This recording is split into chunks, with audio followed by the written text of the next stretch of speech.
इस तरह की व्यवस्था है, ऐसे चर्चा के मुख्यमंत्री ने भी सहमति दी है। जी, चिरांद को लेकर के चिरांद एक ऐसा स्थान है जहाँ 3 नदियों का जीवन संगम है, गंगा, सरजू और सोन, जिसका वर्णन विभिन्न रामायण, वाल्मीकि रामायण, रामचरितमानस और कई पुराणों में भी।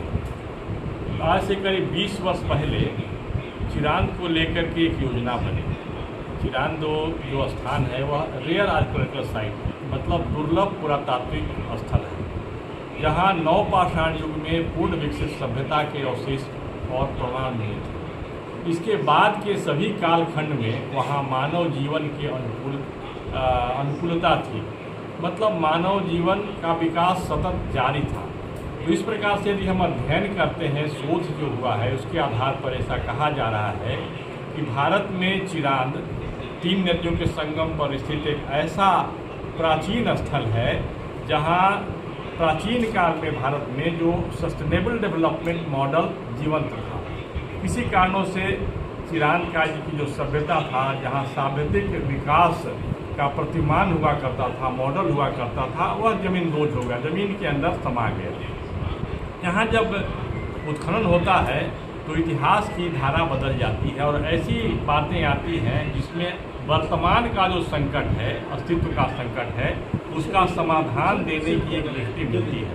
तो इस जगह का जो महत्व है, एक सांस्कृतिक महत्व भी है, आध्यात्मिक महत्व भी है, क्योंकि वाल्मीकि रामायण के इसकी भूगोल और इसकी जो इतिहास, इसका वर्णन मिलता है।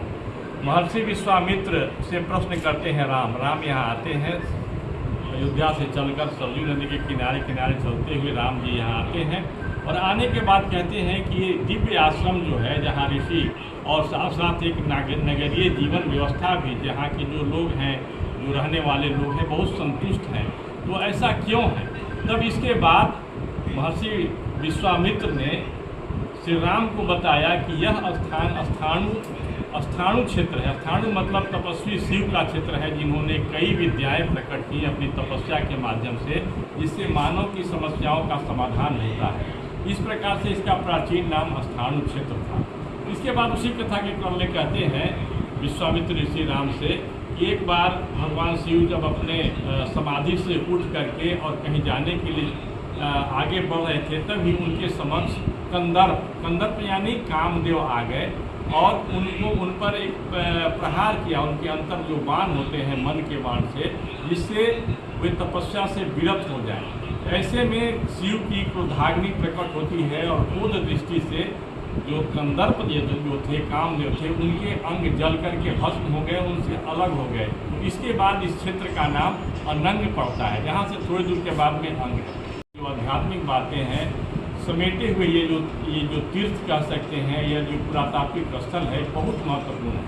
आज के समय में पूरे भारत में या संपूर्ण विश्व के लोग एक ऐसे स्थान की खोज कर रहे हैं जहाँ पर वहाँ पर उपलब्ध जो प्राकृतिक संसाधन है उनको फिर से पुराने तरीके से ला करके और युगानुकूल व्यवस्था बनाते हुए एक सस्टेनेबल डेवलपमेंट मॉडल के तौर पर हम प्रस्तुत कर सकते हैं। तो चिरांद में जो गंगा महाआरती जो इसके जो आयोजन है, इसको हम कहते हैं चिरांद चेतना महोत्सव सह गंगा गरिमा रक्षा संकल्प समारोह।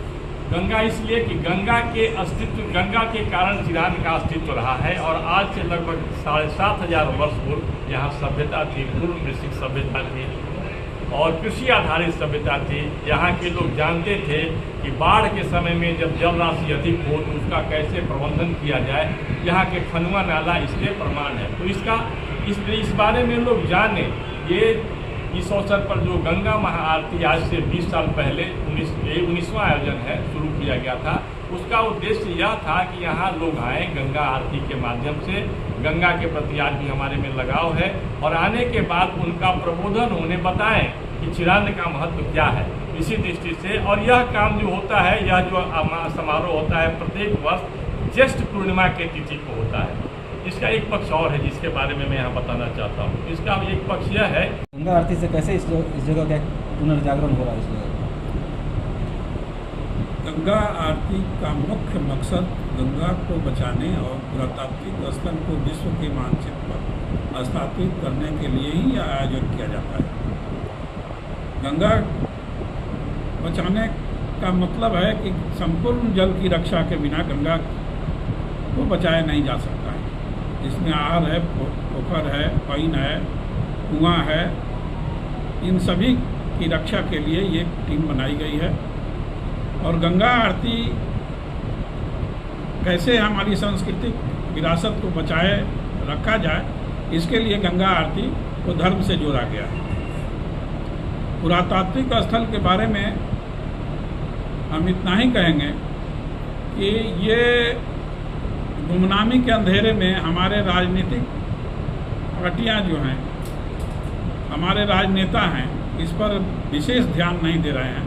लेकिन चिरांद विकास परिषद लगातार इसको विश्व के मानचित्र पर स्थापित करने के लिए प्रयासरत है और अब ये लाइमलाइट में आ चुका है। धीरे धीरे इसका विकास शुरू हो गया है।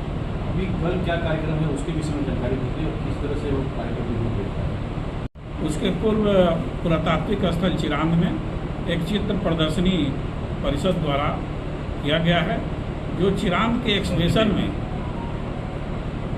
जो चीज़ें निकली हैं उसकी चित्र प्रदर्शनी, उसके बाद गंगा पूजन और गंगा आरती और रात्रि में भव्य सांस्कृतिक कार्यक्रम जो गंगा पर आधारित हो। कैसे हम गंगा में कचरा लोगों को अधिक से अधिक समझा सके कि क्यों हमारे लिए यह जरूरी है, इसी पर आधारित यह कल का कार्यक्रम है। कौन कौन आ रहे हैं, वो व्यक्ति कौन है? वैसे तो इस कार्यक्रम में सूबे के मुखिया का आश्वासन दिए थे, आश्वासन क्या दिए थे, सहमति दिए थे। लेकिन बिहार में कुछ ऐसी घटनाएं और केंद्र में उनकी बैठक को लेकर के यह अभी हमको लगता है कि टल गया है।